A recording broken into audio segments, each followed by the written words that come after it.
Ya, oke. Langsung saja tentang rahasia puncak keajaiban ya. Ya, mungkin ini kita sudah saling kenal ya.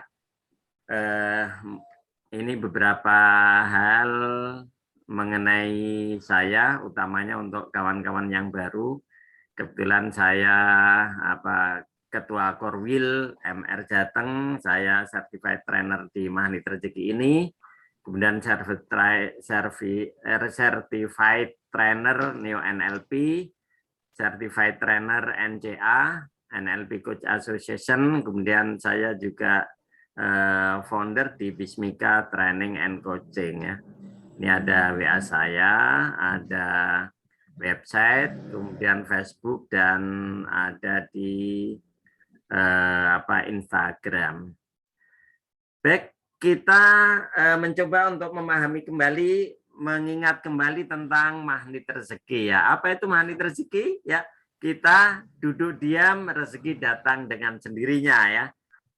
Dengan cara berpikir positif, positive thinking, positive feeling, berasa secara positif dan motivation positive motivation, memiliki motivasi yang positif pula ya.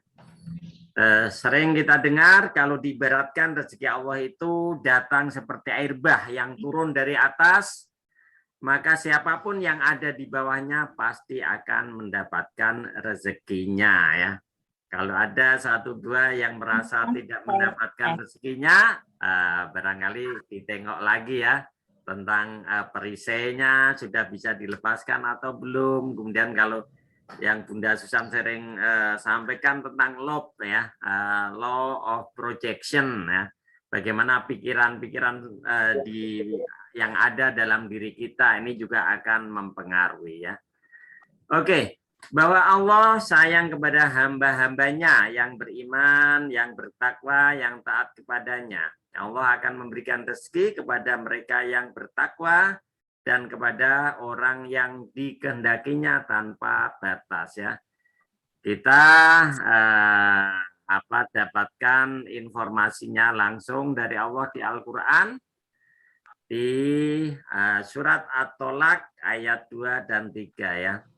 A'udzubillahi minasyaitonirrajim wa may yattaqillaha yaj'al lahu makhraja wa yarzuqhu min haitsu la yahtasib. Wa may yatawakkal 'ala Allah fa huwa hasbuh ya. Wa man yattaqillah, dan barang siapa bertakwa kepada Allah, yaj'al lahu, niscaya Allah akan jadikan pada orang tersebut makhrojan, jalan keluar atas permasalahan-permasalahannya. Dan wayarzuqhu min haitsu la yahtasib. Dan dia Allah akan memberikan rezeki min haitsu, dari arah yang la yahtasib, tidak disangka-sangka. Jadi ini janji Allah SWT pada kita ya.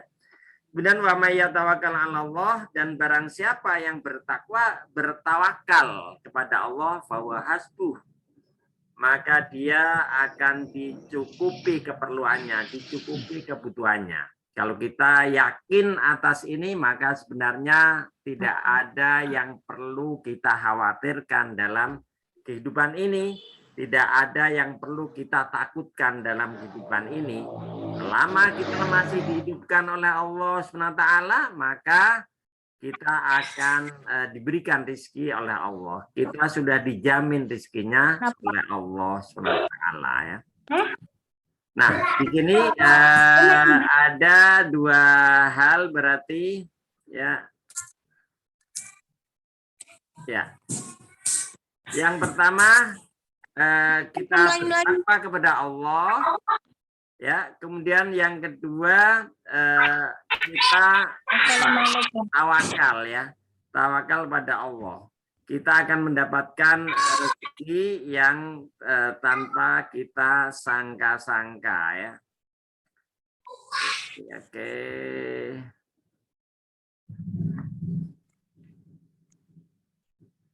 Ya, di sini dua hal ini yang memberikan pada keyakinan pada kita ya.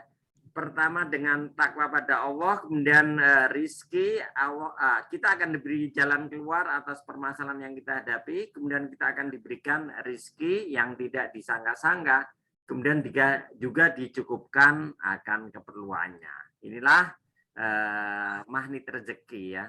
Nah, kemudian jika kita pahami di dalam Al-Qur'an ya, di dalamnya banyak berisi tentang keajaiban-keajaiban ya. Kisah Nabi Adam, kisah Nabi Ibrahim, kisah Nabi Musa, kisah Nabi Isa, kisah Nabi Muhammad sallallahu alaihi wasallam, semuanya adalah bicara tentang keajaiban-keajaiban ya. Ya, kita sudah pernah dengar bagaimana Nabi Ibrahim selamat dari kobaran api yang dinyalakan untuk membakarnya ya. Bahkan dikisahkan ketika Nabi Ibrahim dilemparkan ke dalam kobaran api itu dan masuk ke dalamnya, maka kemudian api itu meskipun menyala tapi tetap kondisinya dingin ya, kondisinya dingin, sejuk dan menyelamatkan ya. Kemudian ada malaikat yang ingin membantu untuk menawarkan agar bagaimana memadamkan api itu. Namun Nabi Ibrahim beliau berkeyakinan bahwa yang bisa membantunya, yang bisa memberikan pertolongan pada Allah. Maka ditanyakan pada malaikat, apakah ini perintah Allah? Oh, ini karena inisiatif sang malaikat. Maka Nabi Ibrahim tidak mau menerima bantuan itu. Ya. Nah, kita sudah sering mendengarkannya, kemudian disitulah sebenarnya keajaiban yang dimiliki oleh Nabi Ibrahim, yang didapat oleh Nabi Ibrahim. Dan Nabi Musa selamat dari kejaran Fir'aun dan bala tentaranya pada saat dikejar-kejar oleh Fir'aun dan tentaranya, dan terjepit di Laut Merah ya, di kiri kanan tebing, kemudian mau tidak mau di depannya adalah lautan. Maka Nabi Musa langsung berpasrah diri pada Allah sampai kemudian ada perintah untuk bagaimana kemudian menggunakan tongkatnya untuk memukulkan di air. Kemudian begitu tongkatnya dipukulkan ke air, maka terjadi 12 jalan yang kemudian bisa dilewatinya, dan akhirnya Nabi Musa terselamatkan, sementara Fir'aun dan bala tentaranya begitu masuk ke dalam lautan, kemudian Nabi Musa dan pengikutnya sudah keluar dari lautan itu, maka kemudian lautan itu disatukan kembali, maka Fir'aun dan bala tentaranya masuk ke dalam lautan. Ya, kemudian kita juga keajaiban-keajaiban yang kita dengar di Al-Qur'an, di beberapa penjelasan tentang hadis, bagaimana Nabi Muhammad juga punya keajaiban-keajaiban, diberikan keajaiban-keajaiban yang luar biasa ya. Bisa membelah bulan, atau kemudian jarinya keluar air susu, dan masih banyak lagi yang lainnya ya. Inilah kisah-kisah keajaiban yang ada di dalam Al-Qur'an ya. Atau kita pernah dengar kisah dari Siti Maryam ya, ibunda Nabi Isa alaihissalam, yang waktu itu dalam pengawasan Nabi Zakaria alaihissalam. Siti Maryam harus tinggal di rumah yang terkunci. Beliau berada di mihrab untuk beritikaf, suatu tempat di dalam rumah yang digunakan untuk beribadah, untuk sholat, berzikir, berdoa kepada Allah. Nah, setiap kali Nabi Zakaria alaihissalam datang menengoknya, maka di dekat Siti Maryam ini selalu ada makanan, dan itu adalah makanan yang Allah datangkan dari surga ya. Kita sudah sering mendengarnya, dan bagaimana Al-Qur'an menceritakan ini, saya langsung bacakan apa artinya nih dalam satu ayat. Setiap Zakaria masuk untuk menemui Maryam di mihrab, ia dapati makanan di sisinya. Maka Zakaria berkata, "Hai Maryam, dari mana kamu memperoleh makanan ini?" Maka Maryam menjawab, "Huwa min indillah." Makanan itu dari sisi Allah. Dan innallaha yarzuqu may yasha'u bighairi hisab. Sungguhnya Allah memberikan rizki kepada siapa yang dikehendakinya tanpa hisab. Ya. Ini kita juga sudah sering mendengarkan, sehingga bahwa ketika kita bicara Al-Quran adalah kitab keajaiban, yang di sana banyak kisah-kisah keajaiban disampaikan menjadi pembelajaran bagi kita. Ya. Nah, Allah juga ingin hidup Anda, ya, hidup saya, hidup kita semua mengalami keajaiban. Ya, bagaimana tidak ajaib? Robnya Tuhannya adalah ajaib, aturan syariahnya ajaib, kemudian kitab suci Al-Quran juga ajaib, Masya Allah, ya. Semuanya memberikan inspirasi keajaiban. Maka yang harus kita lakukan adalah terus bersyukur kepada Allah dengan masuk ke dalam din secara kafah, agama secara keseluruhan, masuk ke dalam din yang ajaib ini, sehingga kita pun menjadi manusia yang ajaib, yang senantiasa mendapatkan pertolongan dari Allah dalam segala urusan kita. Ya.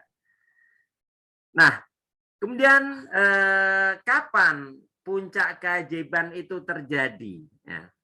Dalam salah satu audio kajian Magnet Rezeki dari Ustadz Nasrullah, beliau menyampaikan bahwa saat kaum muslimin berkumpul di Padang Arafah, saat hari penyembelihan kurban Idul Adha, kemudian saat kaum muslimin melanjutkan ibadah wukuf, tawaf, dan seterusnya dalam rangkaian ibadah haji. Ini adalah puncak keajaiban. Dan proses-proses ini adalah alur daripada keajaiban. Ustadz Nasrullah sampaikan bahwa alurnya dimulai dari kita mensucikan diri di bulan Ramadan, ya. Setelah mensucikan diri selama 1 bulan di kawah dalam penggodokan kawah Candra di muka, ya. Allah minta kita merayakan hari kemenangan dari hawa nafsu kita setelah kita menahan nafsu kita selama 1 bulan. Akhirnya mencapai satu kemenangan. Nah, akhirnya Allah berikan keajaiban demi keajaiban yang kita dapatkan. Kita menjadi manusia yang tidak mementingkan dirinya sendiri, ya. Yang kita pentingkan adalah orang lain. Nah, ini masuk ke dalam puncak keajaiban.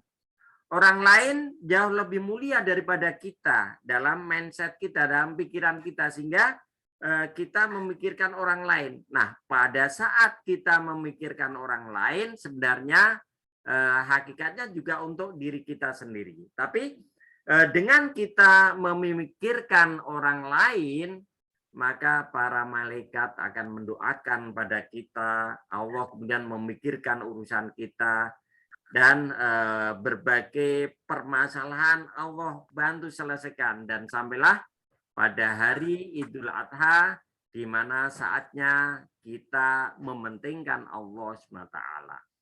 Nah, di saat kita mementingkan Allah SWT itulah sebenarnya puncak keajaiban. Puncak keajaiban terjadi ketika manusia mementingkan Allah dan kemudian manusia-manusia lainnya. Tapi fokusnya di sini adalah mementingkan Allah Subhanahu wa taala, ya. Nah, puncak keajaiban ini Allah kemudian berikan berbagai simbol-simbol yang banyak sekali, ya. Itulah kemudian Allah kumpulkan manusia untuk pergi ke Baitullah, bertemu dengan Allah Subhanahu wa taala, ya. Dalam satu surat Al-Hajj ayat 27 Allah berfirman, wa'adzin fin nasi bil haji ya'tuka rijalan wa ala kulli dhamiri ya'tina min kulli fajjin ami. Dan berserulah kepada manusia untuk mengerjakan haji. Niscaya mereka akan datang kepadamu dengan berjalan kaki, dengan mengendarai onta yang kurus yang datang dari segenap penjuru yang jauh.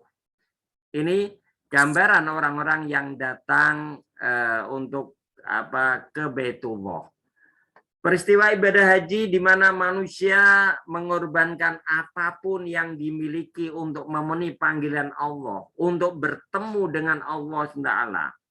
Ribuan orang, bahkan jutaan orang datang. Ada yang berjalan kaki, ada yang menaiki onta yang kurus, yang datang dari segenap penjuru, yang sangat jauh dari pelosok dunia. Semuanya datang bersama, datang menuju pada ke Baitullah. Untuk apa?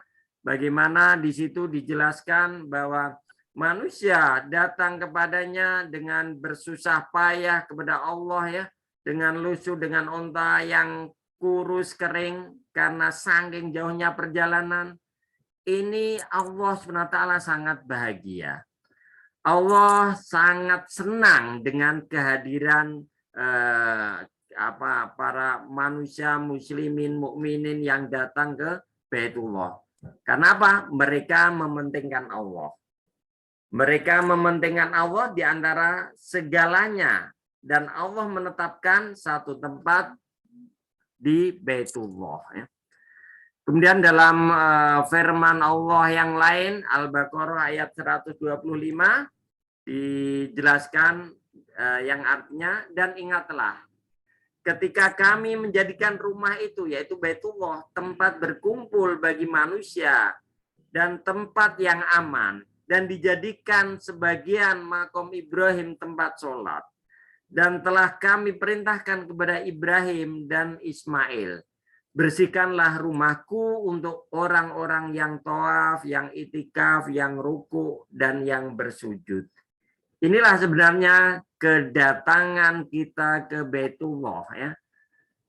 Di sini diperjelas lagi dalam surat Al-Hajj ayat 77. A'udzubillahi minasyaitonirrajim.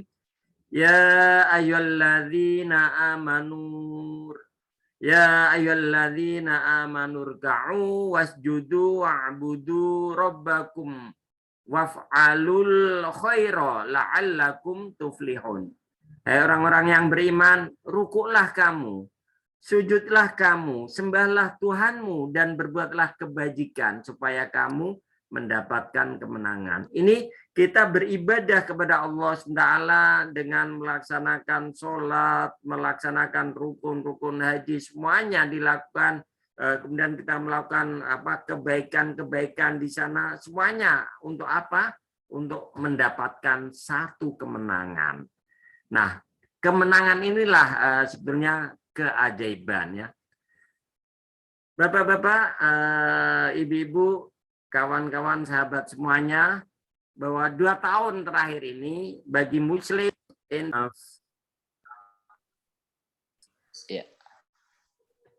ya lanjut lagi, maaf.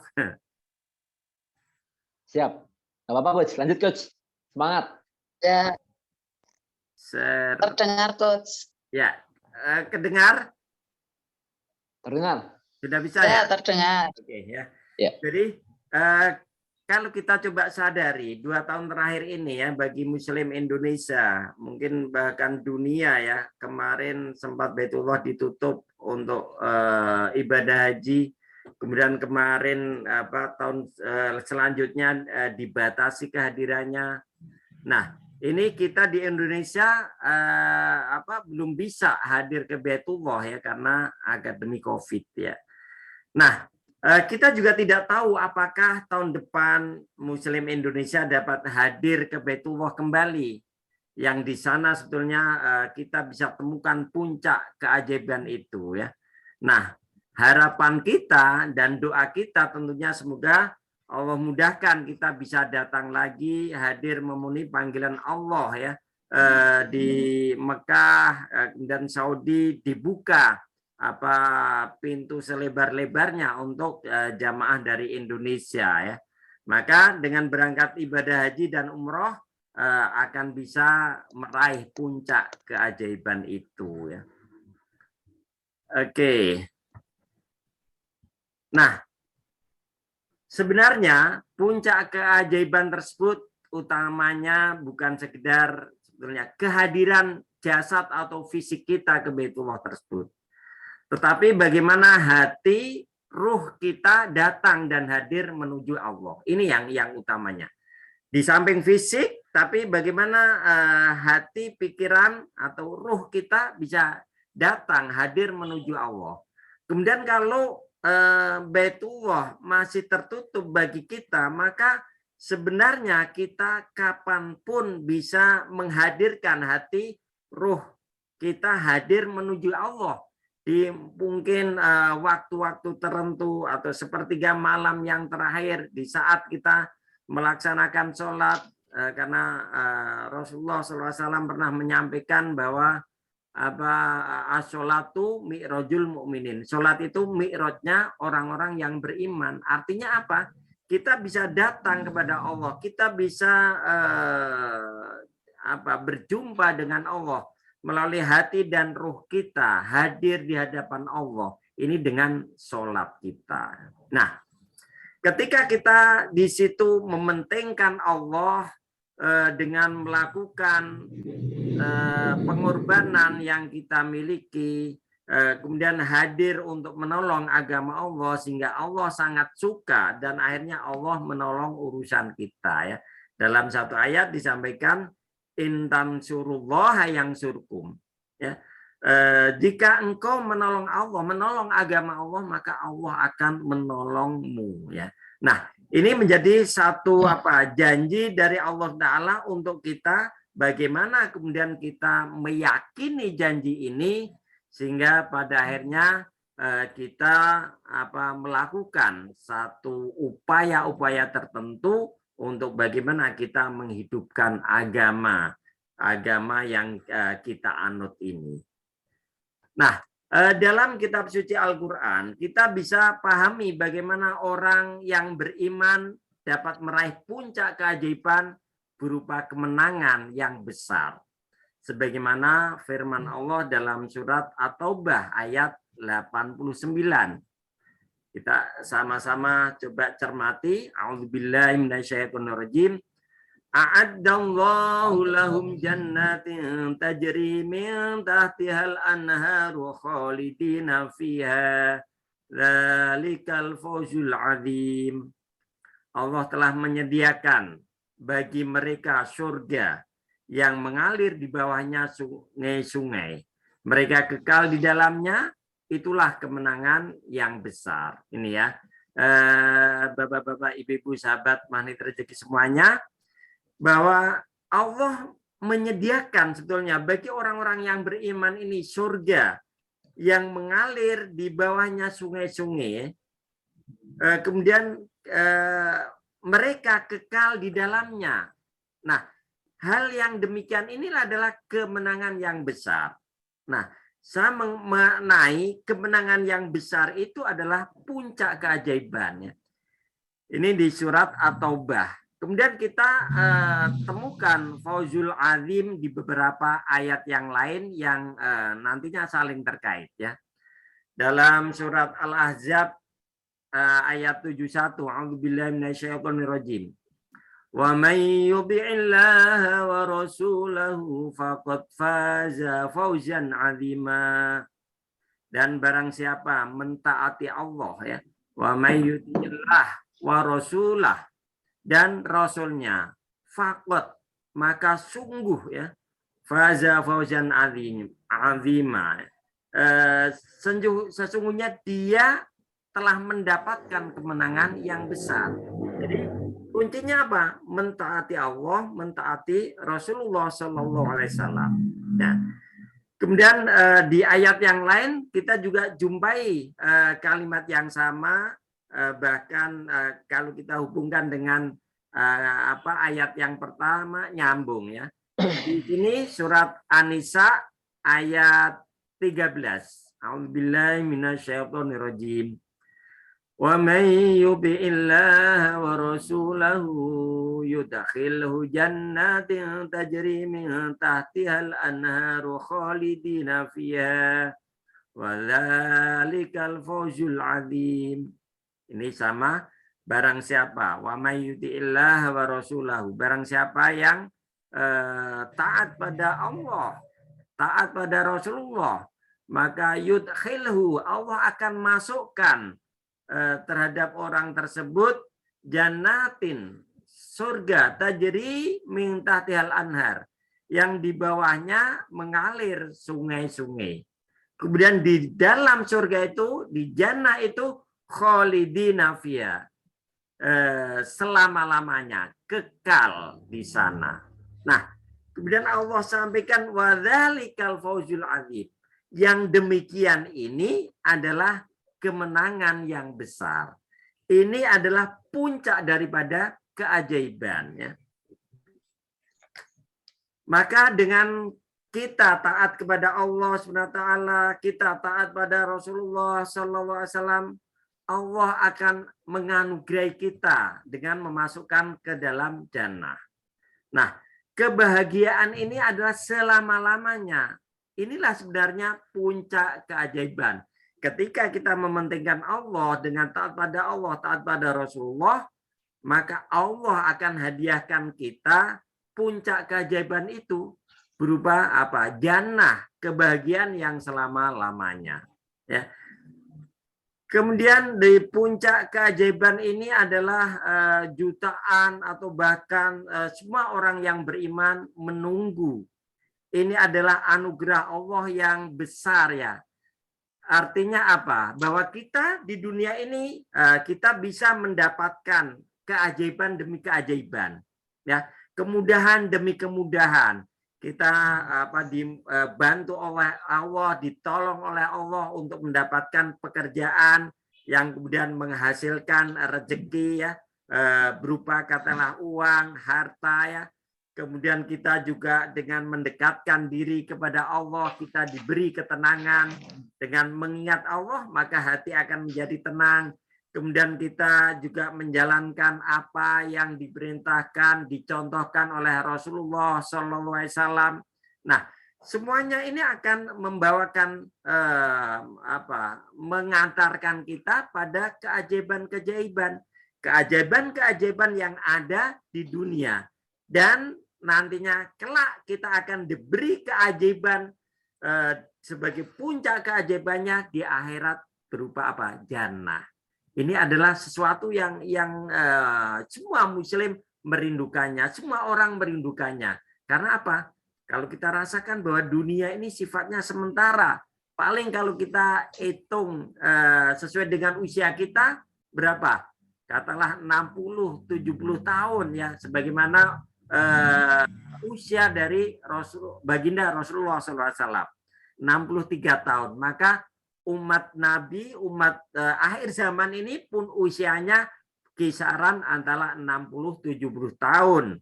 Kemudian mungkin dari 60-70 tahun yang kita sudah lewati, ada mungkin 30 tahun, ada yang 40 tahun melewatinya, ada yang sudah 50 tahun melewatinya, tinggal sisanya. Mungkin ada sisa 10 tahun, sisa 15 tahun, sisa 20 tahun, sisa 30 tahun, yang itu semuanya kita akan jalani.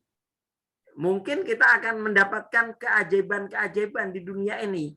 Namun ketika kita tetap berpegang pada keyakinan, keimanan pada Allah Ta'ala, mengikuti sunnah baginda Rasulullah SAW, maka kemudian Allah akan berikan keajaiban, tidak hanya keajaiban tapi puncak keajaiban, yaitu di surga. Dibandingkan dengan amalan-amalan kita yang di dunia yang sementara ini hanya hitungan tahunan ya, berapa tahun atau puluhan tahun yang kita bisa manfaatkan seoptimal mungkin untuk taat pada Allah, taat pada Rasulullah, tapi kemudian ketika Allah terima amalan-amalan kita, hadiahnya adalah jannah yang selama-lamanya, abadi abadan, tidak ada akhirnya. Maka ketika kita fokus ke sana, sebenarnya Allah menyiapkan puncak keajaiban kita, puncak keajaiban itu untuk kita semua yang mementingkan Allah, mementingkan Rasulnya, kemudian juga saudara-saudaranya ya, dengan cara membantu mereka untuk juga taat pada Allah, taat pada Rasulullah. Nah, apa rahasianya ya dari puncak keajaiban ini ya? Rahasia untuk mendapatkan puncak keajaiban sebagai anugerah yang sangat besar yang di dalam Al-Quran disebut fauzul azima, kemenangan yang besar ya. Kita bisa simak pada firman Allah dalam Al-Quran berikut ini dalam surat At-Taubah ayat 100. Ini kita akan semakin jelas ya di sini. A'udzubillahi minasyaitonirrajim. Bismillahirrahmanirrahim. Wasabiqunal awwaluna minal muhajirin wal ansari walladzina tabauhum biihsan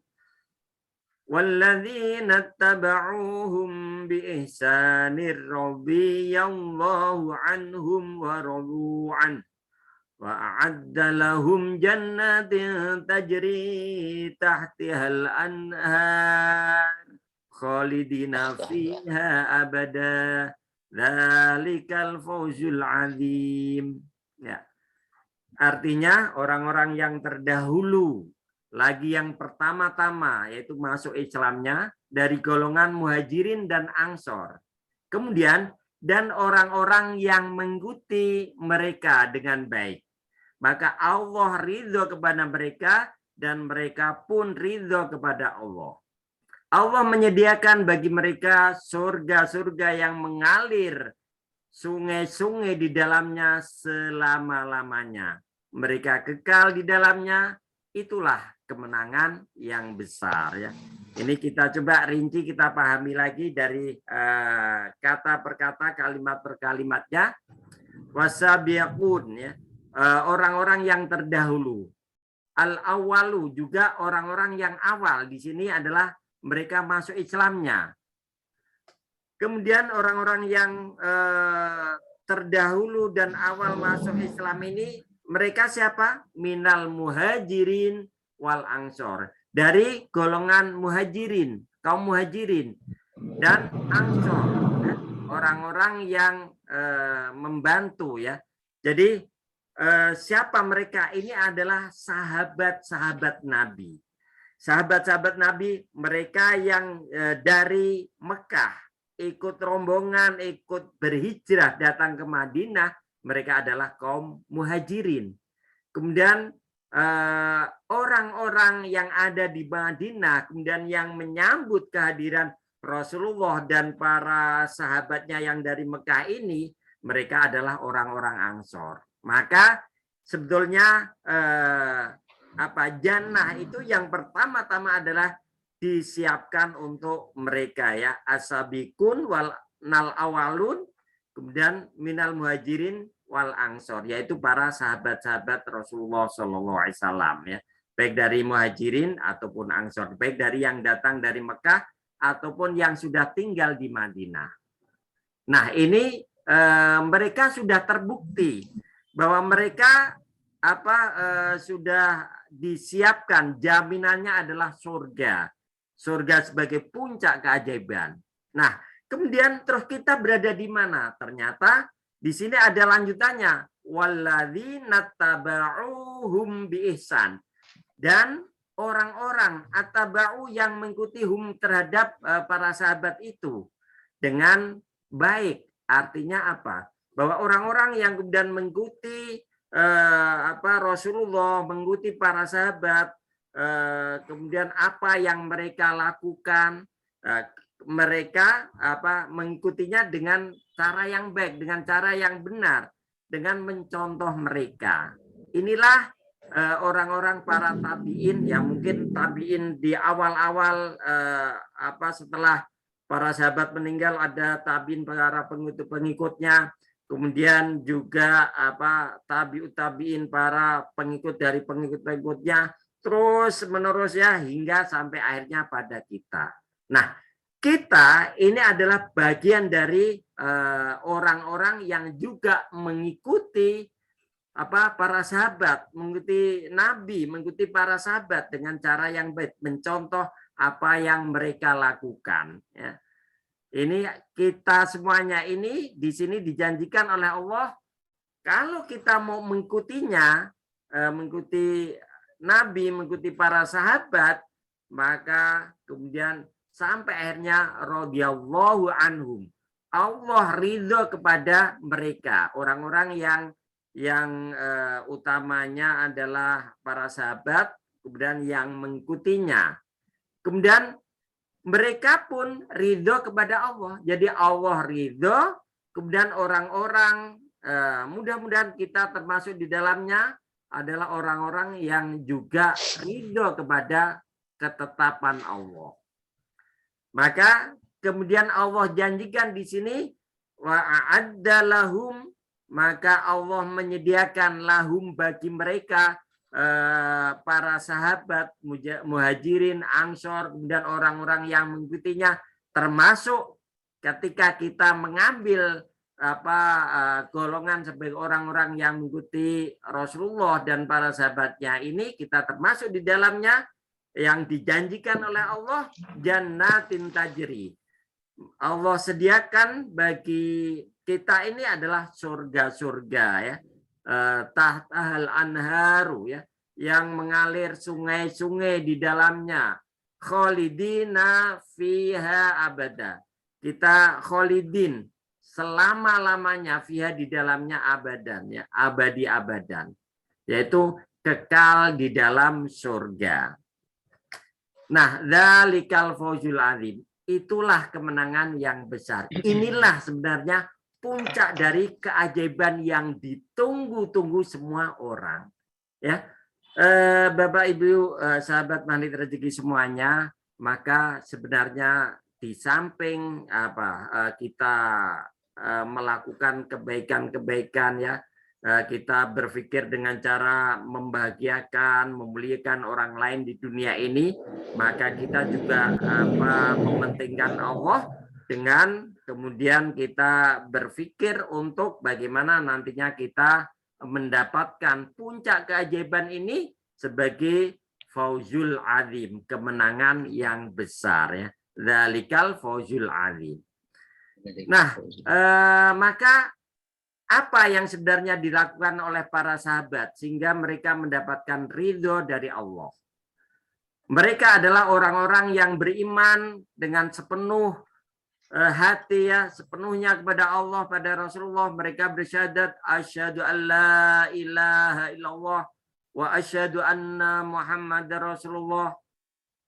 Saya bersaksi tidak ada yang berhak, tidak ada ilah, tidak ada Tuhan yang berhak disembah illallah kecuali Allah. Wa asyhadu anna, dan saya bersaksi sesungguhnya Muhammad dan Rasulullah. Nabi Muhammad adalah utusan Allah, hamba dan utusannya. Yakin, bersyahadat, syahadatain di dalam hatinya, kemudian mengikutinya. Nah, mereka yakin sepenuhnya pada kalimat la ilaha illallah, tidak ada yang berhak disembah selain Allah. Artinya apa? Menyandarkan dirinya pada Allah. Kemudian kalau di dalam sholat, inna sholati wa nusuki wa mahyaya wa mamati lillahi rabbil alamin, ya, bahwa sholatku, ibadahku, hidup, matiku semuanya adalah untuk Allah. Ini adalah orang-orang yang mampu ucapkan kalimat la ilaha illallah, bahwa harta, kemudian umurnya, dirinya semuanya adalah untuk Allah. Dan mereka menunjukkan dan membuktikan dalam kehidupan sehari-hari. Ya, kalau kita dengar kisah-kisah sahabat bagaimana mereka berpegang dengan kalimat la ilaha illallah ini, kita dengar sahabat Bilal sampai ditindihin batu ya, ditindih batu, kemudian untuk bagaimana dia melepaskan kalimat la ilaha illallah, tidak mau, tapi dia tetap ahad, ahad, ahad. Allah adalah yang satu, la ilaha illallah. Maka orang-orang kafir saat itu semakin benci terhadap Sayyidina Bilal. Namun demikian Sayyidina Bilal tetap bertahan, ya. Artinya apa? Dalam kondisi apapun tetap dia pegang yakin dan keimanannya itu untuk bagaimana menjalankan kehidupan sehari-hari di bawah naungan kalimat la ilaha illallah. Kemudian mereka yakin sepenuhnya pada Muhammadur Rasulullah, bahwa Nabi Muhammad adalah utusan Allah. Mereka sumpah setia sepenuhnya pada Nabi Muhammad SAW. Artinya apa yang dijalankan oleh Rasulullah SAW itulah yang kemudian diikuti para sahabat, sehingga mereka kemudian sumpah setia menyerahkan diri, harta, waktunya untuk agama Allah. Ini ya. Maka apa yang kemudian mereka jalankan, mereka lakukan. Disinilah yang sering saya sampaikan ya, mengenai amalan-amalan Masjid Nabawi. Nah, para sahabat mereka lakukan dakwah ilallah, yaitu mengajak manusia untuk beriman kepada Allah Ta'ala, untuk taat pada Allah Ta'ala, untuk bagaimana mereka mengikuti syariat-syariat Allah Ta'ala, ya. Ini adalah ajakan bagaimana orang diajak untuk beriman pada Allah, ya. Kalau kita hari ini bagaimana kita coba untuk ajak mereka semakin taat pada Allah. Mereka sudah beriman, tinggal bagaimana meningkatkan ketakwaannya pada Allah. Kemudian yang kedua apa? Ta'lim wa ta'lum, selalu belajar dan mengajar tentang agama, ya. Nah, ini bagaimana para sahabat ini selalu belajar terus-menerus. Ketemu Rasulullah, dia selalu tanya pada Rasulullah, apa ya Rasulullah yang harus saya lakukan untuk kebahagiaan diri saya, apa yang saya bisa lakukan ya Rasulullah, ibadah-ibadah apa saja. Ini mereka selalu bertanya pada Rasulullah, sehingga kemudian Rasulullah mengarahkan, memberikan satu satu petunjuk untuk bagaimana mereka menjalankan agama ini dengan benar. Kemudian ketika mereka dapatkan itu, maka mereka bawa, mereka ajarkan untuk orang-orang di rumah, anak istrinya diajarkan sesuai dengan yang disampaikan oleh Rasulullah SAW. Ini yang mereka juga lakukan. Kemudian zikir ibadah, senantiasa mengingat Allah dengan zikir-zikir yang mungkin kalau kita sering disampaikan ada istighfar, kita bersolawat atas Rasulullah, kita senantiasa mengucapkan tasbihat, subhanallah, walhamdulillah, wala ilaha illallah akbar, ya. Kita juga membaca Al-Quran, kemudian menunaikan adab-adab dalam keseharian. Mau makan kita ingat Allah, kita baca doa, selesai makan kita baca doa, mau tidur juga baca doa, mau ke kamar mandi, ke WC baca doa, keluar baca doa lagi. Ini kita senantiasa mengingat Allah. Kemudian juga rajin ibadah, bagaimana ibadah utamanya ibadah sholat, tadarus Al-Quran, semuanya dijalankan. Ini zikir ibadahnya.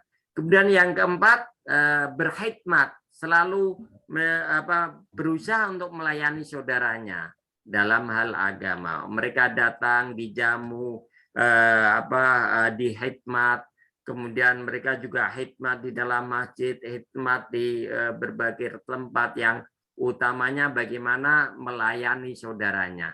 Ini yang para sahabat waktu itu lakukan, ya.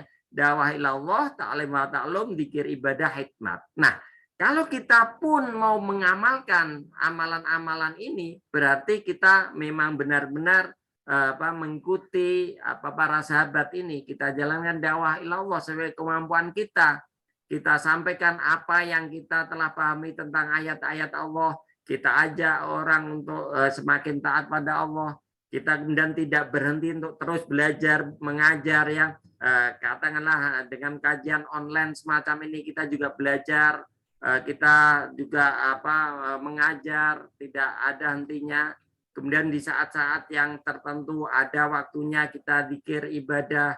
Kemudian di saat-saat tertentu kita berkhidmat, melayani saudara-saudaranya. Kalau semuanya ini kita lakukan, Pak, insya Allah ini adalah bagaimana yang para sahabat itu contoh dari Rasulullah SAW, dan kita pun mencontoh itu. Maka kalau ini kita lakukan, maka di antara amalan-amalan ini maka Allah akan terima amalan ini, dan akhirnya Allah ridho terhadap kita, dan kita pun ridho atas apa yang telah ditentukan oleh Allah Ta'ala. Maka Allah nantinya ketika kita meninggal mampu dimudahkan dengan mengucapkan kalimat La ilaha illallah. Mamata wa huwa ya'lamu annahu la ilaha illallah dakhalal jannah. Barang siapa yang meninggal kemudian dia yakin tidak ada yang berhak disembah melainkan Allah, ya.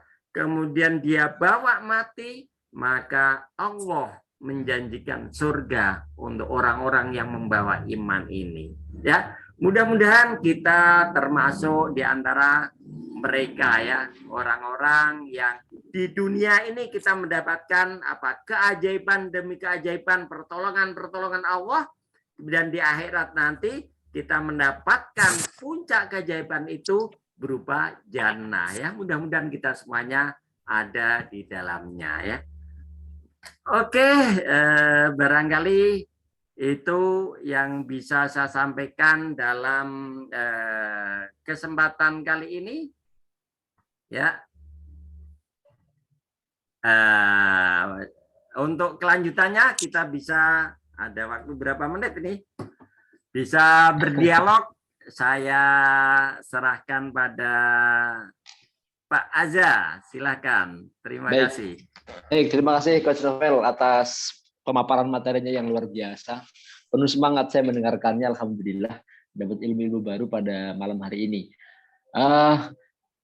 Tentang memuliakan dan memberikan yang terbaik atau memikirkan orang lain, ya. Tadi saya sempat teringat kemarin sore saya kedatangan seorang tamu dari Karawang. Ya. Jadi memang ada sesuatu hal yang yang luar biasa, Coach. Seperti yang tadi Coach sampaikan di sana. Jadi gini, teman saya ini dia kebetulan punya kendaraan.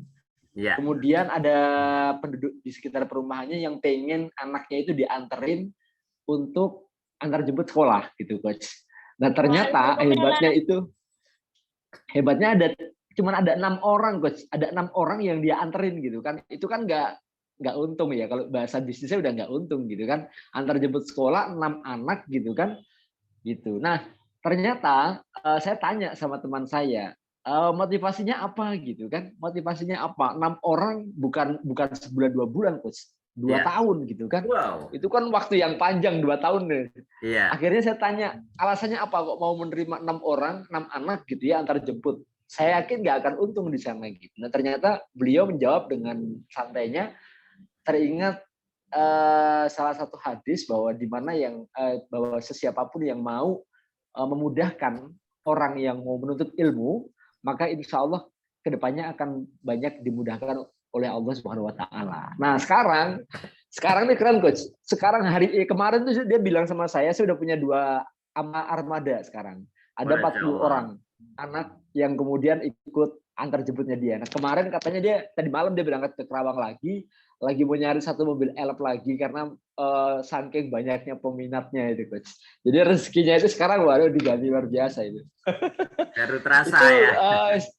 Jadi saya bersemangat tadi mendengarkannya, Masya Allah, ini nyambung banget seperti yang pengalaman saya kemarin saya temuin. Nah, teman-teman semua, pada kesempatan kali ini kita kehadiran tamu yang luar biasa juga. Beliau adalah Bunda Indi Astutik. Nah, tadi saya sempat dengar nih, beliau pengen sharing tentang keajaiban yang pernah beliau utarakan, yang pernah beliau alami, gitu ya. Tapi sebelum itu, Bunda Indi, kami berikan kesempatan kurang lebih sekitar 7 menit ya, Bunda Indi ya, untuk sharing tentang pengalaman keajaiban yang pernah Bunda Indi buat. Boleh jadi nanti teman-teman kita semua yang hadir pada kesempatan kali ini bisa ikut serta terinspirasi dan bersemangat untuk menjemput keajaiban seperti halnya Bunda Indi. Silakan waktu dan kesempatan saya berikan untuk Bunda Indi Astutik. Moodnya udah suara. Monggo Bunda Indi. Assalamualaikum warahmatullahi wabarakatuh. Waalaikumsalam warahmatullahi wabarakatuh. Maaf ini kok mendadak sekali saya akhirnya Oh, saya apa ya deg-degan iya. apa ya sharing apa ya di sini apa aja ya. Tentang keajaiban yang pernah Bunda Indi dapatkan, boleh silakan di-sharingkan Bunda. Jadi sebelum masuk sesi tanya jawab, ini biar ada, oh iya, ada rekan kita nih di luar sana yang udah pernah dapetin keajaiban. Alhamdulillahirobbilalamin. Salam satu sama dan terhubung. Alhamdulillah pada malam hari ini saya dikasih kesempatan untuk sharing-sharing di Korwil, Jawa Tengah. Sebetulnya gimana ya? Karena apa ya? Saya nggak nyangka sih kalau malam ini bisa langsung dapat ini. Ada kesempatan. Tapi Alhamdulillah. alhamdulillah Ya. saya dikasih kesempatan yang sangat luar biasa di Korwil yang sangat luar biasa ini.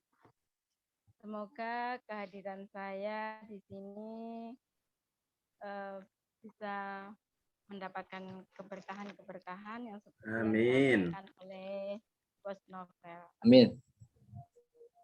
Keajaiban yang saya alami sebetulnya ya menurut saya sih sangat-sangat ajaib. Awalnya saya mengenal ilmu magnet rezeki itu di tahun 2019. Itu diajak oleh teman untuk mengikuti camp di Jogja karena saya waktu itu ada persoalan sampai ke level lebih dari level 10 lah. Ya. Akhirnya setelah mengikuti camp di Jogja, saya alhamdulillah waktu itu bisa ketemu langsung sama Ustadz Nas dan di situ kami langsung bisa sharing sama beliau dan beliau menyarankan saya harus melakukan istilahnya pertama disiplin kata, kedua membuka perisai. Akhirnya kehidupan saya yang seharusnya berjalan kurang lebih 12 tahun persoalan itu selesai, bisa terselesaikan. Alhamdulillah waktunya dipersingkat sama Allah bisa menjadi 3 tahun. Alhamdulillah. Alhamdulillah.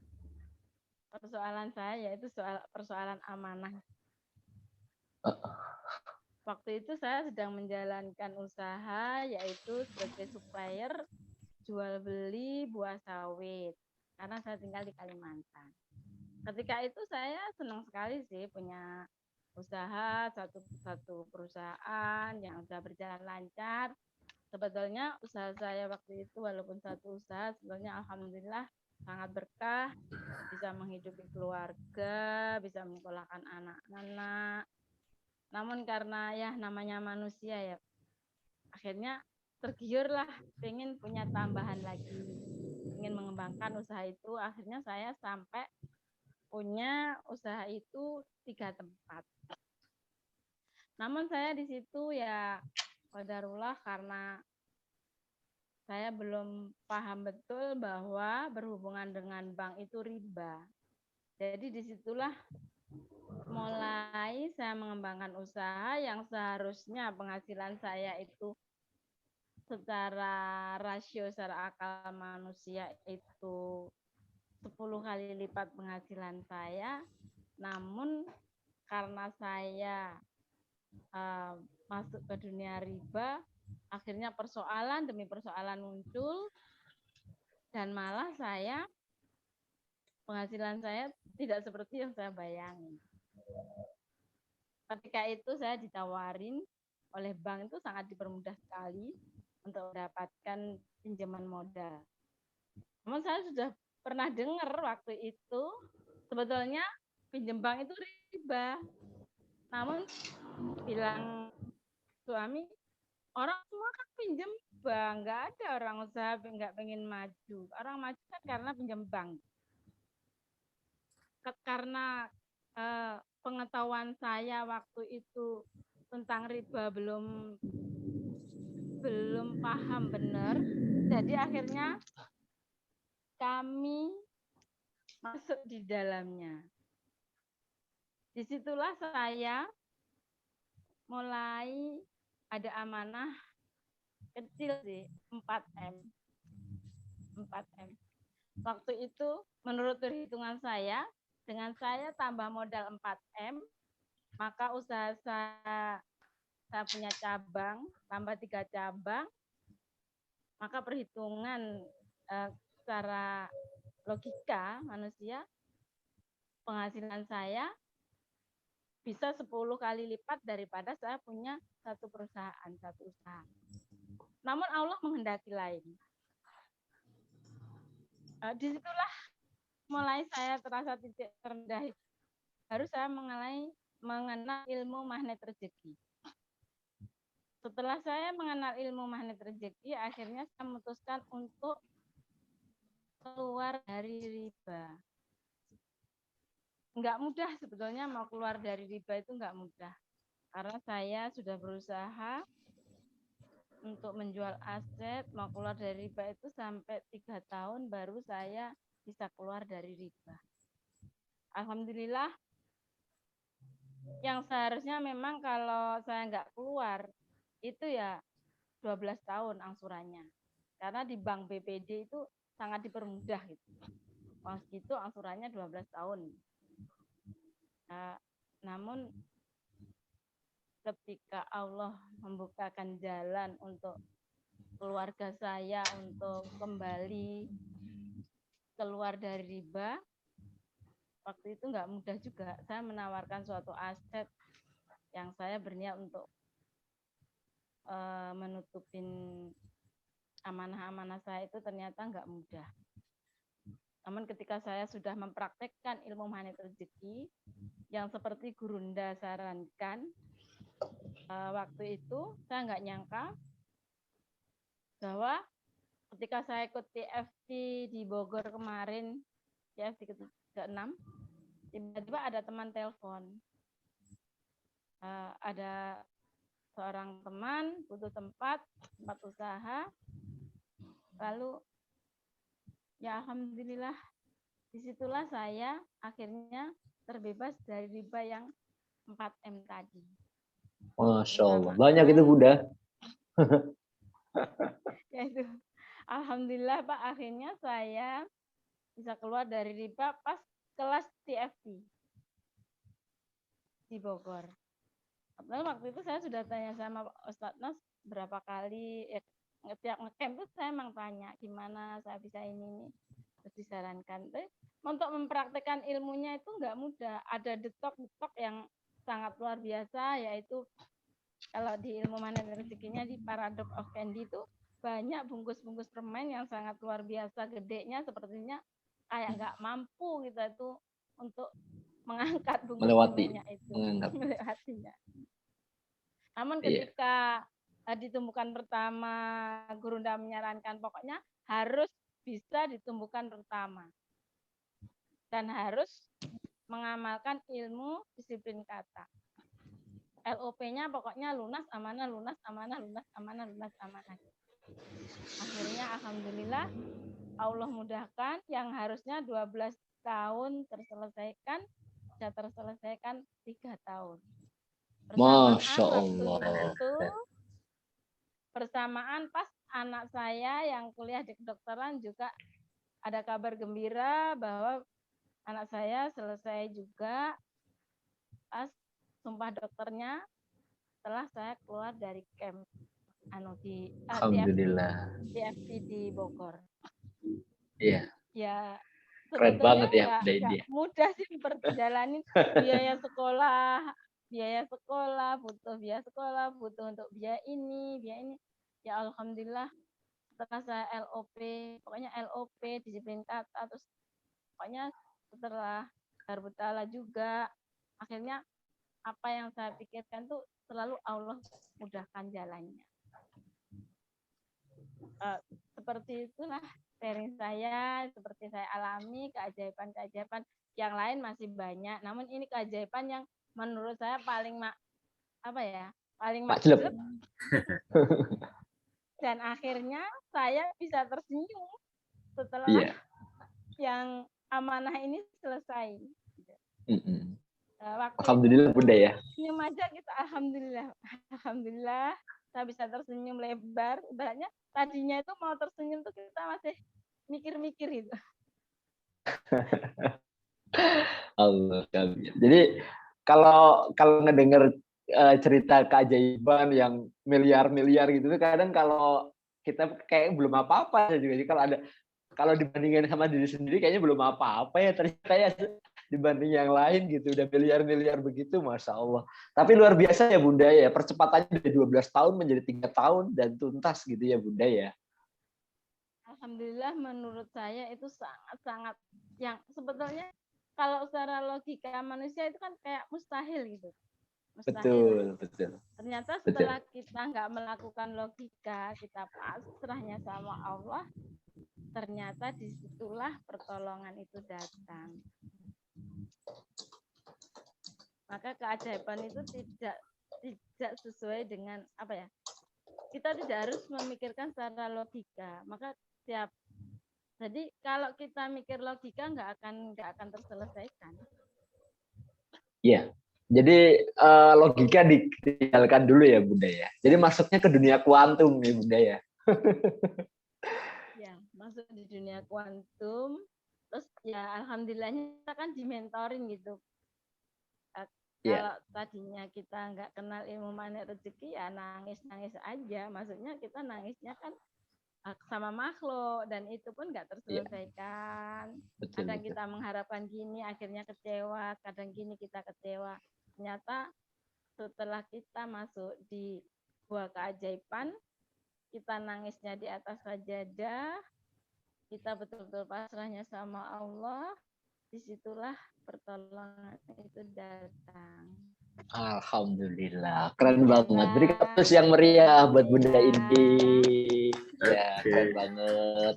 Sangat memotivasi Bunda. Waalaikumsalam warahmatullahi wabarakatuh. Terima kasih Bunda sudah berkenan sharing keajaiban. Ya, silakan buat teman-teman yang lain. Pada kesempatan kali ini dibuka 3 sesi pertanyaan. Ya, ingin bertanya tentang bagaimana sih cara memperoleh keajaibannya, bagaimana sih cara mempraktekannya, atau mungkin tadi dari Bunda Indi disampaikan bagaimana sih menyikapi tumbukan pertama. Ini sebenarnya keren banget ya. Keren banget, tumbukan pertama itu nggak mudah gitu, karena kan kadang-kadang kalau kita masih masih belum tahu cara menanggulanginya, belum tahu cara mengamalkannya, biasanya lebih dominan dari sisi emosinya. Jadi begitu ditumbuk gitu, yang ada emosinya, bukan lillahi ta'alanya. Nah itu gimana Coach Novel? Ini saya coba untuk mewakili rekan-rekan yang lain ya Coach ya. Mengenai tumbukan pertama Coach, karena ini juga menjadi PR besar buat saya gitu. Kadang-kadang kan kita menemukan persoalan entah itu lagi di jalan, entah lagi di usaha, entah dalam keluarga, atau mungkin dengan anak-anak kita sendiri gitu ya. Kadang-kadang kan muncul sesuatu hal yang kayaknya kondisi kita lagi nggak nyaman, tiba-tiba muncul sesuatu hal yang membuat kita makin nggak nyaman gitu. Nah itu bagaimana cara menyikapi tumbukan pertama supaya kita bisa mendapatkan keajaiban? Silakan Coach. Oke. Jadi paling tidak dari apa yang disampaikan Bunda Indi, ini satu pembelajaran yang luar biasa juga ya, dengan menggunakan ilmu magnet rezeki, jurus-jurus yang tentunya sudah pernah disampaikan, dan akhirnya bisa mendapatkan miracle keajaibannya. Nah, kemudian bagaimana tumbukan pertama? Ini sebetulnya kalau diomongan gampang ya, tapi di pelaksanaannya memang tidak mudah ya. Artinya Iya, tetap iya, kita iya. perlu latih ya. Perlu latih itu memang pada akhirnya apapun yang kita terima itu kita syukuri kan. Nah, berlatihnya itu pertama dengan zikir alhamdulillah ya. Zikir alhamdulillah itu dengan kita misalnya setelah sholat kita alhamdulillah alhamdulillah alhamdulillah, saya biasanya sampai paling enggak 500 kali gitu ya. Kemudian memikirkan kejadian-kejadian yang terjadi, entah itu baik, entah itu apa kurang baik, entah itu bungkus permen, kita pikirkan, kita semuanya syukuri. Nah, ketika kita sudah mulai berlatih tentang alhamdulillah terhadap apapun, maka suatu ketika pada saat ada tumbukan pertama itu kita juga akhirnya alhamdulillah juga kita bersyukur pada Allah atas apapun yang terjadi pada diri kita. Nah ini dengan latihan-latihan semacam itu insya Allah akan terbiasa nantinya.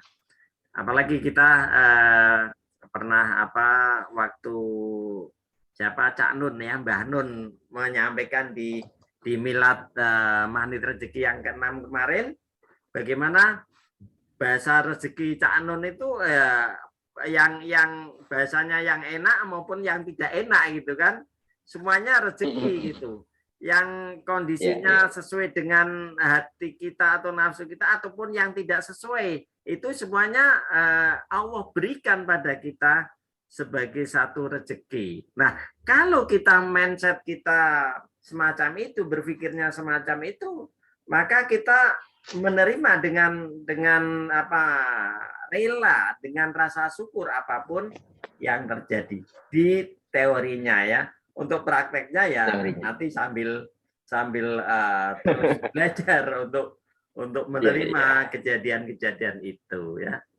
Gitu Pak Azza. Ya, terima kasih Coach. Silakan Bunda, Bunda Hana atau Bunda Susan barangkali mau menambahkan boleh.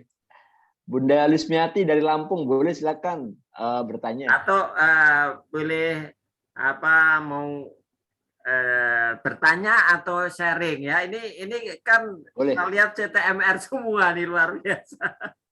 boleh sharing, menambahi, melengkapi ya. Monggo, boleh, yang Bunda Susan barangkali untuk menyampaikan. Silakan. Bunda Susan, silakan. Ya, bismillahirrahmanirrahim. Assalamualaikum warahmatullahi wabarakatuh. Waalaikumsalam warahmatullahi wabarakatuh. Menyimak kemudian seperti menyimpulkan ala saya gitu ya. Dan pembelajaran untuk saya pribadi ya, barangkali ini menjadi sharing bersama ya. Dari puncak keajaiban itu ternyata adalah mutmainahnya jiwa kita ya, sakinahnya hati kita. Jadi saat ada ketidakbaikan ataupun itu kebaikan, semuanya disikapi dengan alhamdulillah gitu.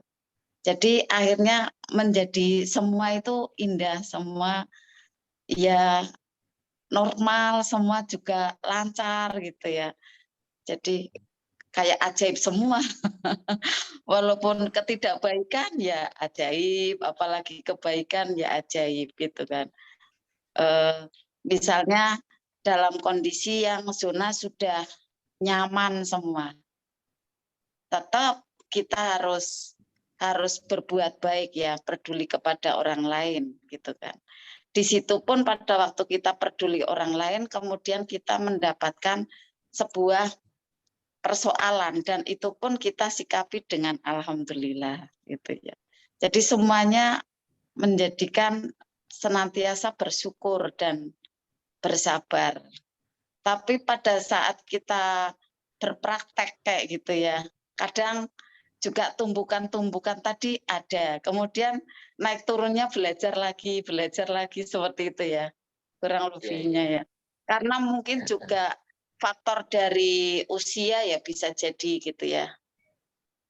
Usia, kemudian jam terbang dalam dalam mempraktekkan ilmu ini menjadi lebih bisa lagi itu kan butuh pelatihan ya. Kemudian butuh riyadhah kayak berjuang keras di atas sajadah itu kan. Menjaga lintasan-lintasan yang tidak baik itu kan pikirannya tuh kayak dikendalikan terus gitu kan, dikendalikan terus. Iya. Jadi bukan berarti kita wiridan terus di atas sajadah, tidak, tapi dalam bekerja pun bagikan kayak di atas sajadah karena mengendalikan lintasan dari pikiran dan perasaan yang tidak baik gitu kan. Melihat keadaan di depan mata seperti apa harus alhamdulillah gitu kan. Iya. Ada yang dilihat didengar kurang nyaman ya alhamdulillah gitu ya. Ini sebuah pelatihan yang terus menerus, enggak boleh mengeluh ini. Enggak boleh ada kata yang tidak baik gitu ya. Luar biasa. Ya. Magnet rezeki yang kemudian menjadikan PR kita terus menerus kan setiap hari. Setiap kita mau tidur ataupun bangun tidur kita memikirkannya apa yang bisa saya lakukan ini, apa yang bisa saya lakukan gitu ya. Tapi malah enggak sempat memikirkan diri sendiri akhirnya ya, seperti apa yang disampaikan Coach Novel pada malam hari ini kan puncak keajaiban itu berarti pelayanan gitu ya, pelayanan kepada Allah, pelayanan kepada sesama kita gitu ya. Ya itu kurang lebihnya dari saya. Ya, keren banget terus Bunda Susan. belajar. Ya. Alhamdulillah, luar biasa. Jadi memang tumbukan itu akan selalu datang ya Bunda ya. Akan Iya, selalu ada ya, lagi, tumbukan lagi gitu. Jadi ya. memang pada akhirnya keajaiban itu akan selalu hadir atau akan dihadirkan kepada mereka yang terus mau melatih diri dengan jam terbang dari proses ke proses yang lain. Itu memang tidak mudah sih, tapi ketika udah mendapatkan keajaiban luar biasa. Yang denger aja jadi merinding gitu kan, dengar ceritanya merinding. Apalagi yang ngalamin, jadi sejarah kehidupan yang luar biasa. Silahkan teman-teman, barangkali ada yang mau di-sharingkan, boleh teman-teman? Atau Bunda Indi, silahkan Bunda Indi.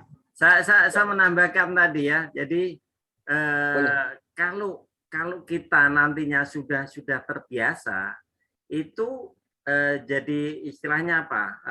Dari waktu ke waktu isinya keajaiban, semuanya keajaiban. Nggak ada yang istilahnya apa dalam tanda kutip bungkus permen karena semacam itu ya. Ketika kita hati kita happy ya, kita bahagia, senang, ingat pada Allah, maka dalam perjalanan itu ingat pada Allah. Setiap kejadian itu adalah keajaiban bagi kita ya. Karena yang kecil pun keajaiban, yang besar keajaiban. Nah, keajaiban demi keajaiban itu hanya karena apa? Mindset kita, pola pikir kita. Nggak ada yang nggak baik ya, yang Allah berikan pada kita. Semuanya adalah baik. Ketika kita berpikir semacam itu, itulah sebetulnya keajaiban untuk kita. Gitu ya, saya menambahkan. Monggo. Boleh yang lain mau tanya atau kemudian memberikan share, silahkan. Ini siapa? Bu Hana atau siapa ini lagi? Bunda Lismi, silahkan. Iya Coach. Iya, tapi sepertinya belum ada lagi Coach. Iya, sepertinya belum ada lagi ya. Tapi keren banget, Coach. Pada kesempatan malam ini luar biasa. Jadi memang rahasia-rahasia untuk mendapatkan keajaiban itu sebenarnya sudah terurai ya di dalam Al-Quran, sudah dijelaskan gitu. Apalagi di magnet rezeki sudah dipolakan gitu, dari pola pertama, dari dibentuk dengan beberapa jurus, 1001 jurus bahkan. Gitu. Jadi Masya Allah luar biasa, kita tinggal mempraktekannya. Dan alhamdulillah tuh Coach luar biasa yang sampaikan barusan bahwa ternyata segala sesuatu yang datang atau yang kita alami sehari-hari itu sebenarnya tidak ada bungkus permen ya. Ketika mungkin jam terbangnya udah tinggi ya, bahwa semuanya yang datang itu adalah baik. Semuanya tapi kalau buat pemula kayak saya ya, aduh kadang nangis dulu Coach. Dulu nangis dulu kan. Latihan. Itu latihan aja. Insya Allah teman-teman yang sudah ngalamin apa bungkus berkali-kali itu kemudian menemukan keajaiban, lama-lama bungkus itu juga Nah, jadi ajaib. iya, Allah kami. Jadi, Jadi bungkus itu jadi seperti perhatiannya Allah sama kita gitu ya, Coach iya. ya. Dikasih perhatian lebih dalam lagi. Oh, ini dikasih ujian lagi, alhamdulillah gitu. Baik, teman-teman silahkan. Masih ada lagi nggak yang mau bertanya teman-teman? Ini kebetulan waktunya udah lewat jam 9:30 malam, Coach. Oh gitu. Gitu. Oke ya. Gimana? Heeh. Masih Ini karena ada teman-teman atau belum kita ada lagi yang closing? mau bertanya. Ini kan belum ada lagi bertanya, Coach. Boleh jadi Ya, mungkin oke. nanti pertemuan Nah, berikutnya lah akan ada di pertemuan berikutnya ya. Insya Allah akan ada pertemuan pertanyaan-pertanyaan berikutnya Bunda lebih Susan interaktif. ini yang menyampaikan nantinya. Nanti Bismillah. siapkan aja tetap Senin malam ya. Untuk Rabu Iya, malamnya bismillah. nanti apa saya belum nyiapin apa materi-materi ataupun apa online-nya seperti apa. Kita fokus di Senin malam aja dulu. Baik, Siap. jadi Siap. apa yang saya coba sampaikan malam ini utamanya jadi gini. Jadi bahwa rezeki itu kita sebetulnya dengan bertakwa pada Allah. Takwa itu ya kita melakukan satu kebaikan pada Allah dengan ibadah ataupun kebaikan pada sesama manusia.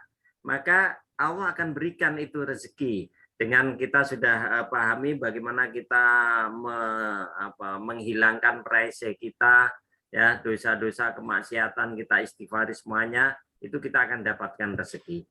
Kemudian ketika kita tidak fokus pada kepentingan diri sendiri, tapi kita fokus pada kepentingan orang lain, memuliakan dan membahagiakan orang lain, maka keajaiban akan datang pada kita.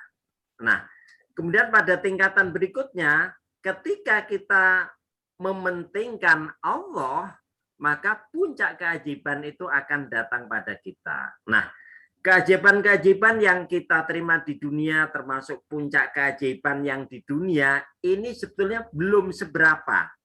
Belum seberapa dibanding puncak keajaiban yang Allah janjikan bagi kita, kemenangan yang besar itu di akhirat nanti. Karena apa? Kerja dikit di dunia, hasilnya nantinya kita dapatkan di akhirat. Maka kalau kita mampu memanage amalan kita, waktu-waktu kita untuk satu amalan yang Allah sukai, kemudian nantinya Allah ridhoi, maka puncak keajaiban di akhirat itu akhirnya nantinya akan kita dapatkan ya.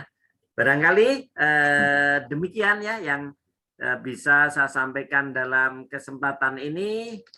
Terima kasih atas kehadirannya. Ini di sini yang terlihat Bunda Susan ya, Bunda Indi, ini Mbak atau Bunda Hana, Bunda Lismi, terus ini Korwil MR Jateng ini mungkin Kang Mus ini ya. Saya Gus.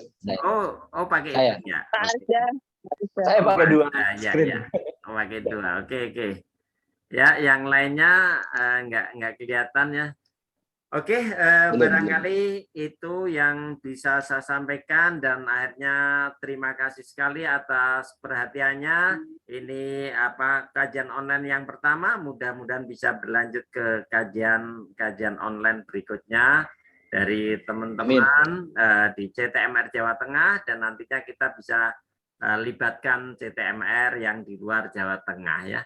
Baik, demikian saya kembalikan pada Pak Azza untuk meng-closingnya ya. Dari saya kurang lebihnya mohon maaf, akhirnya tetap sehat, bahagia, sejahtera, penuh keajaiban dan sampai pada puncak keajaiban nanti ya. Dan billahi taufiq dia. Assalamualaikum warahmatullahi wabarakatuh. Terima kasih untuk semuanya. Waalaikumsalam warahmatullahi wabarakatuh. Sama-sama Coach.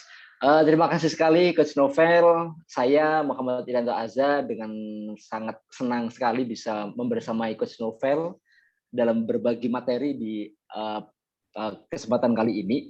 Mohon izin saya ingin sampaikan sedikit tentang untuk kemarin saya baca buku di Diari Makan Rezeki. Kalimat ini sederhana sekali tapi memang luar biasa untuk kita amalkan. Jadi berhati-hatilah dengan dosa, karena kalau kita bisa berhati-hati dengan dosa, maka insya Allah kita akan bisa merasakan surga sebelum surga yang sebenarnya. Ini kalimat yang dari awal kita sering dengar di Bahtera Rezeki. Yuk kita amalkan sama-sama, mulai hari ini, mulai malam ini, lebih berhati-hati dari dosa supaya kita bisa merasakan puncak keajaiban. Terima kasih dari saya, Muhammad Irianto Azza, atas kesempatan dan waktunya, atas perhatiannya. Mudah-mudahan ilmu yang kita peroleh pada malam hari ini kita bisa segera mengamalkannya dan bisa membagikannya ilmu ini untuk keluarga terdekat kita, untuk saudara-saudara kita yang lainnya. Saya undur diri, saya akhiri. Wabillahi taufik wal hidayah. Wassalamualaikum warahmatullahi wabarakatuh. Waalaikumsalam warahmatullahi wabarakatuh. Terima kasih Bunda Susan, terima kasih Bunda Hana, Bunda Indi, Bunda Lismi, Coach Novel. Terima kasih. Minggu depan, ya, siap. Minggu depan kita ketemu sama Bunda Susan ya. Amin. Insya Allah. Boleh. Insya Nanti kalau Allah. belum ada yang nge-hostin, saya siap bantuin Bunda Susan. Oh iya. Ya. Mas Azza aja hostnya. Ya, gitu. Mas Boleh, Azza. Boleh. Siap, Siap ya. Saya Nanti semangat. Siap. flyernya saya kawat di Semarang untuk siapkan. Siap, Coach. Siap, Coach. Ya. Terima Oke, kasih. terima Mohon kasih undur semuanya. diri. Ya, terima Silakan, kasih. Bunda. Saya Novel, tutup. Coach Azza, Bunda Indi Ya, dan sama-sama Bunda bunda Dina. lainnya. Mohon izin. Alhamdulillah. Alhamdulillah. Assalamualaikum. Waalaikumsalam warahmatullahi wabarakatuh. Terima kasih semuanya.